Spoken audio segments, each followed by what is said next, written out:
ఇలాంటి మరెన్నో వీడియోలు చూడడానికి like, share, subscribe and comment. ఈరోజు ఈ వీడియోలో మకర తోరణం అంటే ఏమిటి, మకర తోరణం చరిత్ర, మకర తోరణం మధ్యలో ఉన్న రాక్షసుడు ఎవరు, పరమేశ్వరుని మూడవ కన్ను ఎలా ఉద్భవించింది అనే విషయాల గురించి తెలుసుకుందాము. మకర తోరణం అనేది హిందూ దేవాలయాల వాస్తుశిల్పంలో మరియు దేవతామూర్తుల అలంకరణలో అత్యంత ప్రధానమైనది, మంగళకరమైన చిహ్నము. దీన్ని మనం సాధారణంగా గర్భాలయం ద్వారం పైన లేదా విగ్రహాల వెనుక వైపు ఒక అర్ధచంద్రాకారపు ఆకారంలో చూస్తూ ఉంటాం. మకర తోరణం చరిత్ర అత్యంత పురాతనమైనది. ఇది కేవలము మన హిందూ సాంప్రదాయంలోనే కాక బౌద్ధ మరియు జైన వాస్తుశిల్ప కళల్లో కూడా కనిపిస్తుంది. వేల సంవత్సరాల క్రితం నుంచి ఈ తోరణము దైవత్వానికి, రాజసానికి మరియు రక్షణకు చిహ్నంగా మారుతూ వచ్చింది. తొలి నాళ్ళలో యజ్ఞశాలల ద్వారాలకు ఆకులు మరియు పూలతో తోరణాలు కట్టేవారు. కాలక్రమేణా శాశ్వతమైన ఆలయాల నిర్మాణము మొదలైనప్పుడు ఆ తోరణాలను రాతితో లేదా లోహంతో చెక్కడం ప్రారంభించారు. మకరం అనేది జలదేవత అయిన వరుణుడి వాహనం కాబట్టి పవిత్రత కోసం ద్వారాలపైన దీన్ని చేర్చారు. దక్షిణ భారతదేశంలోని అమరావతి స్తూపము మరియు సాంచీ స్తూపము వంటి బౌద్ధ కట్టడాలపైన తొలిసారిగా మకర తోరణాల వంటి గుర్తులను మనం చూడవచ్చు. ఇక్కడ మకరం నోటి నుండి పూల తీగలు వస్తున్నట్టు చెక్కబడింది. బాదామి చాళుక్యులు మరియు మహాబలిపురం పల్లవ శిల్పులు మకర తోరణానికి ఒక ఖచ్చితమైన రూపాన్ని ఇచ్చారు. దేవతామూర్తుల వెనుక ప్రభావలిగా దీన్ని మలచడము వీరి కాలంలోనే ప్రాచుర్యంలోనికి వచ్చింది. మకర తోరణానికి ఇరువైపులా కింది భాగంలో 2 మకరాలు ఉంటాయి. ఇవి సంపదకు, సంతానానికి చిహ్నము.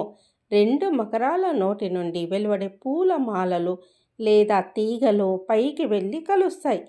ఇది విశ్వం యొక్క విస్తృతిని సూచిస్తుంది.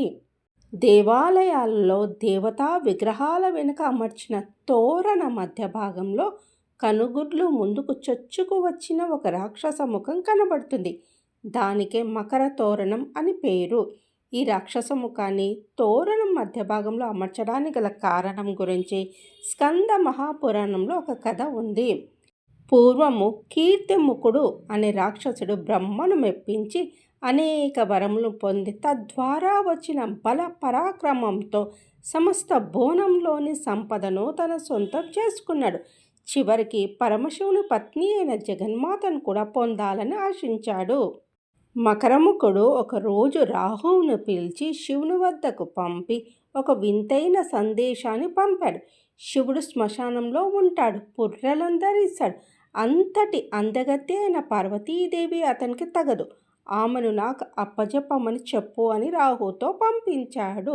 రాహు వెళ్ళి శివునికి ఈ మాట చెప్పగానే పరమశివునికి విపరీతమైన కోపం వచ్చింది. పరమేశ్వరుడు మకరముఖుని మింగేయమని అతి భీకరమైన అగ్నిని సృష్టించాడు. పరమేశ్వరుని ఆనతి మేరకు ఆ జ్వాలాగ్ని ఆ రాక్షసుని తరుమసాగింది.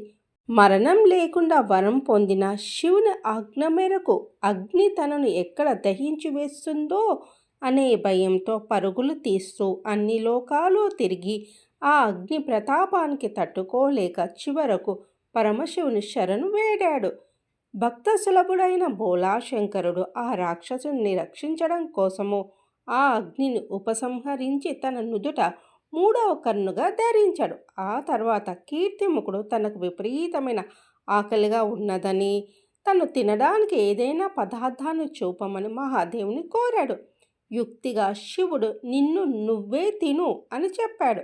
శివుని ఆనతి మేరకు కీర్తిముఖుడు మొసలి రూపం ధరించి తనను తాను ముందుగా తోక భాగం నుంచి మొదలుపెట్టి కంఠం వరకు తిన్నాడు. తన తలను తానే ఎలా తినాలో అతనికి తెలియలేదు.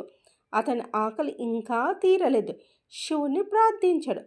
ఆ ప్రార్థన ఆలకించిన పరమశివుడు ఈనాటి నుంచి అన్ని దేవాలయాలలో దేవతామూర్తుల వెనక భాగంలోని తోరణ అగ్రభాగాన్ని అలంకరించి దైవ దర్శనానికి వచ్చే ప్రజలందరిలో ఉండే దురహంకారాన్ని, ఆశను తింటూ ఉండు. నీవు అందరికీ పూజ్యనీయుడు అవుతావు అని వరమిచ్చాడు. ఆనాటి నుంచి కీర్తిముఖుడు దేవాలయాలలోని దేవతా విగ్రహాల వెనుక ఉన్న తోరణ మధ్య భాగాన్ని తన రాక్షస మకర ముఖంతో అధిష్ఠించి భక్తులలో ఉండే దుష్ట వికారాలను, అహంకారాన్ని, దురాశను కబలిస్తున్నాడు. ఈ కారణంగానే దేవతామూర్తుల వెనక మధ్య భాగంలో అమర్చబడిన తోరణానికే మకర తోరణం అని పేరు వచ్చింది.